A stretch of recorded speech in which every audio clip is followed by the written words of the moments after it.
Assalamualaikum warahmatullahi wabarakatuh. Masih bersama Kang BF Channel di sini dan kali ini kita bakal react nih Abdur. Seperti kita tahu, Abdur ini adalah salah satu komika yang bisa dibilang salah satu komika yang cerdas, yang mengolah materinya itu dengan data-data dan dijadiin jokes. Dan tanpa basa-basi lagi, mari kita react Abdur. Saya baru kali ini ya stand up dipanggil, namanya lengkap banget tuh, Abdurrahim Arsyad. Biasanya orang Abdur aja gitu. Kayaknya petugas ini ya, akta kelahiran ya. Lengkap gitu. Lengkap gitu. Aduh. Terima kasih banyak teman-teman. Apa kabar? Selamat siang semuanya. Siang, alhamdulillah ya. Ya, perkenalan dulu. Saya takutnya saya tidak terkenal lama, saya tahu. Kelas saya itu masih di bawah-bawah sini gitu. Belum papan-papan atas banget. Nama saya Abdur Arsyad. Mungkin teman-teman kalau pernah lihat saya gitu. Jadi asal saya dari NTT. Saya anak ketiga dari 5 bersaudara. Bapak saya tidak ikut KB. Karena bapak saya itu pikir kalau 2 anak saja cukup, apalagi 5 anak. Lebih ya. Sengsara sih. Tapi ya namanya hidup kan ya. Tapi kalau teman-teman nanti suatu saat mungkin kalau ada pindah tugas ke NTT atau mungkin Ya ampun, tidak di NTT di wilayah timur atau mungkin nanti liburan atau apa begitu ke Indonesia Timur atau punya teman orang Indonesia Timur, mungkin teman-teman akan tahu kalau di Indonesia Timur itu tidak semua tapi kebanyakan memang keluarga di sana itu punya anak lebih dari 2. Lebih dari 2. Sebenarnya itu bukan karena kami tidak paham KB, bukan karena kami tidak mengerti KB, bukan. Kami paham itu, kami mengerti. Cuma masalahnya adalah kondisi geografis di sana itu yang tidak memungkinkan untuk seluruh pekerjaan rumah dikerjakan oleh hanya 2 orang anak. Tidak mungkin, pekerjaan rumah di sana itu banyak dan jauh-jauh. Ada yang harus ambil air, ada yang harus potong rumput, ada yang harus jaga ternak, cari ikan, cari masalah, banyak.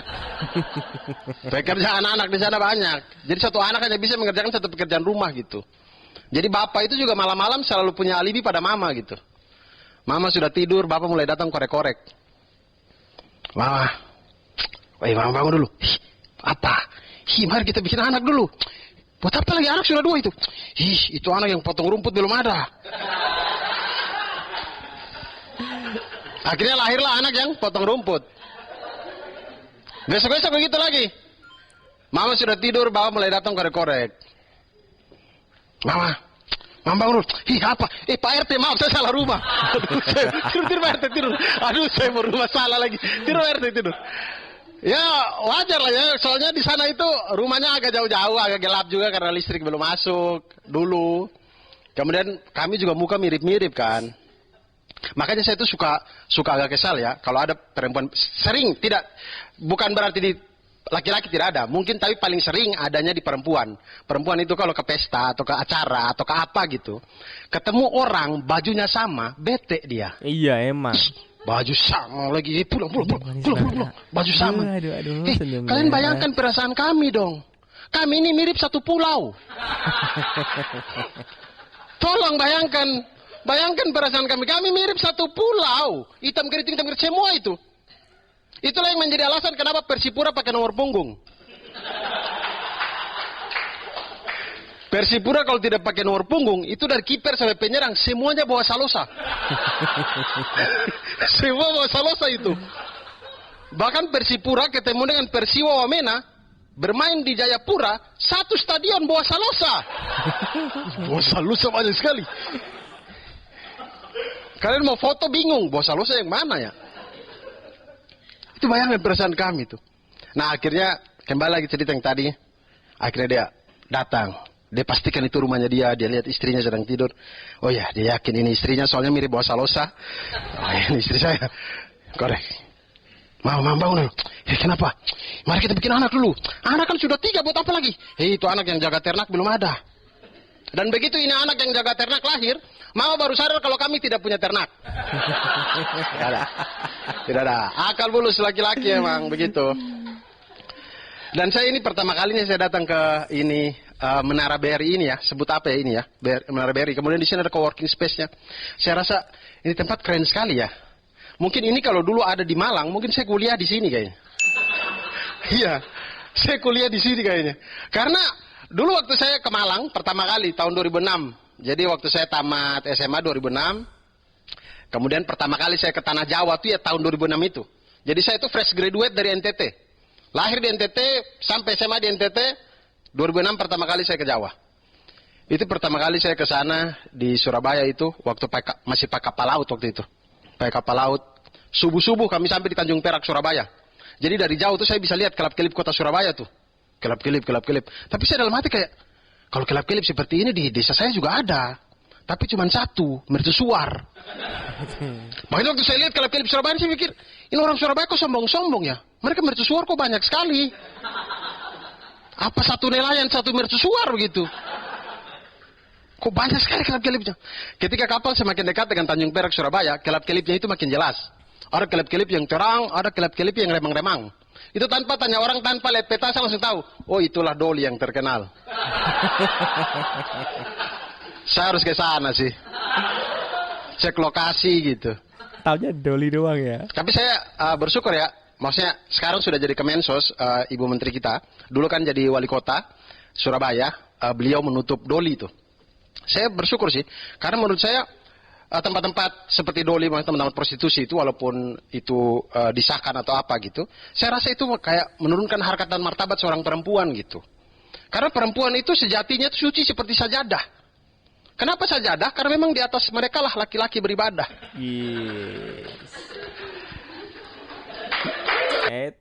Ini harus harus digarisbawahi ya, khusus untuk yang sudah menikah. Ingat, menikah. Lanjut.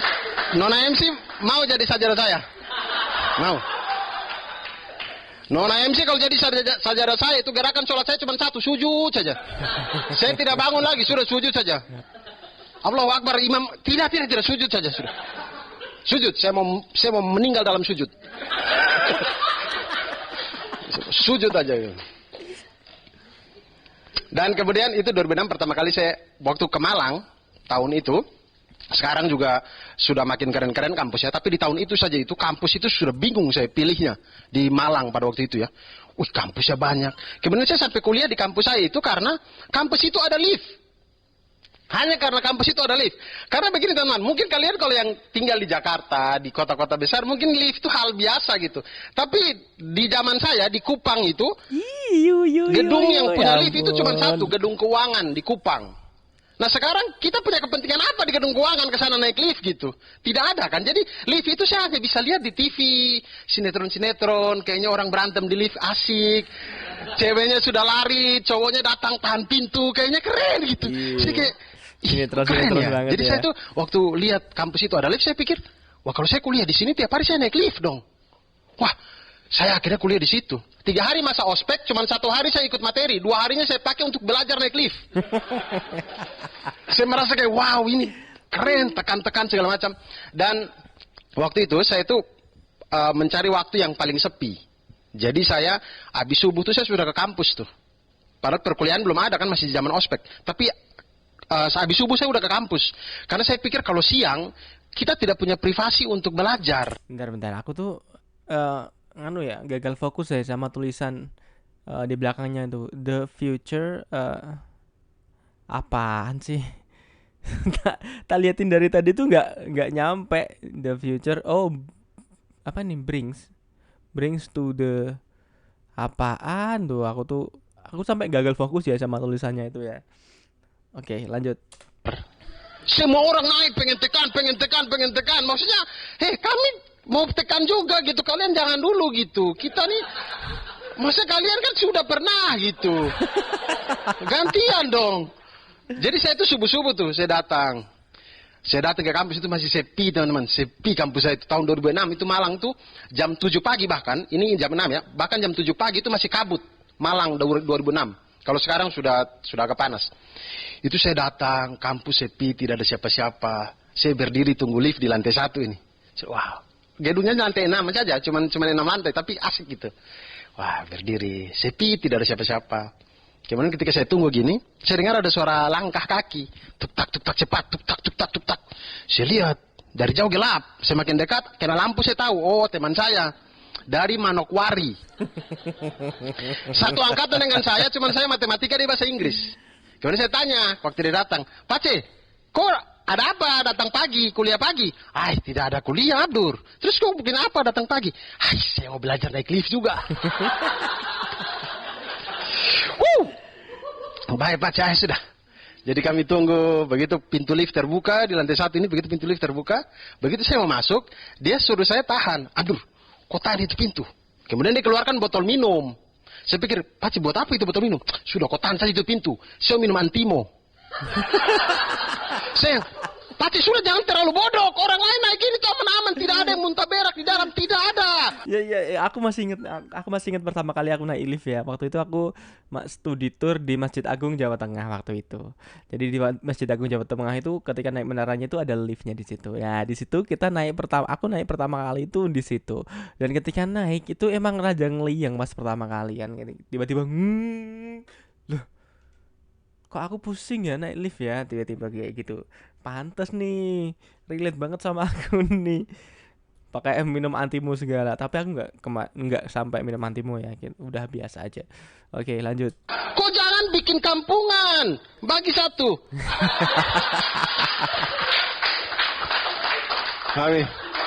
Kami naik lift, belajar naik lift pertama kali.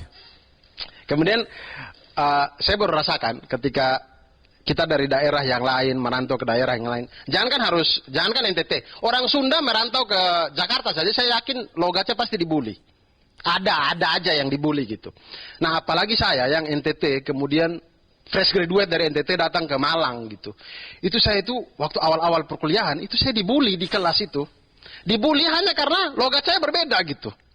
Jadi setiap kali perkenalan kalau dosen baru begitu saya perkenalan, yang nama saya Abdur Arsyad dan saya dari NTT. Baru dengar kata NTT, mereka sudah ketawa di kelas. Tanpa sebab ketawanya. Di belakang ada yang berteriak, sumber air sudah cut. Saya tuh yang di depan kelas yang kayak, salah saya apa sih? Ya saya tahu, daerah saya Gersang, saya tahu. Orang saya lahir di sana. Kalian kan tahu dari TV, saya lahir di sana. Saya tahu, tidak perlu kalian perjelas di kelas ini gitu. Saya tahu, daerah saya itu Gersang. Tapi begitu, mungkin mereka maksudnya bercanda, tapi saya tuh rasanya kayak sakit hati banget ya. Karena begini, tidak ada satu orang pun di dunia ini yang bisa minta pada Tuhan untuk lahir di mana gitu. Saya lahir keluar tuh set. Ya NTT lagi. Mau masuk dokter sudah tutup. Ya tidak bisa. Tidak bisa gitu. Tidak ada kita lahir dan tiba-tiba udah jadi begitu. Saya kalau bisa minta lahir di mana ya. Dan sebagai orang apa saya minta lahir di Korea. Joget-joget sedikit terkenal saya jadi boyband. Tapi tidak bisa kan, saya lahir dan jadi orang NTT gitu. Dan pada waktu itu karena sering dibully begitu, saya mulai mencari pelampiasan. Biasanya begini nih, kalau kita dibully, itu kita cari pelampiasan, apa yang bisa kita salahkan, kalau kita tidak bisa melawan gitu. Saya pada waktu itu begitu, saya cari apa yang bisa saya salahkan gitu. Saya mau salahkan takdir, mau salahkan Tuhan, takut kualat. Tidak berani. Akhirnya saya coba cari apa yang buat saya jadi orang NTT ini kenapa begitu. Saya cari kemudian saya ketemu alasan yang cukup logis pada waktu itu. Saya bisa menyalahkan nenek moyang. Nenek moyang itu saya bisa salahkan.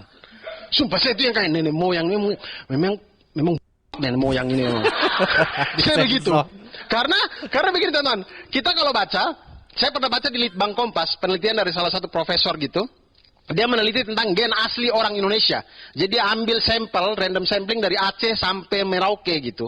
Dia ambil random sampling ada berapa banyak begitu, berapa ribu orang begitu diambil. Kemudian diteliti gen asli Indonesia. Dia menemukan bahwa tidak ada ternyata satu orang pun, tidak ada. Maunya suku apapun di Indonesia ini yang suku asli orang Indonesia. Kita semua ini tidak ada orang asli Indonesia. Kita semua ini adalah orang-orang hasil migrasi dari benua-benua yang lebih besar. Kebanyakan dari Afrika, dari Asia yang atas-atas. Itu kita migrasi ratusan ribu tahun yang lalu.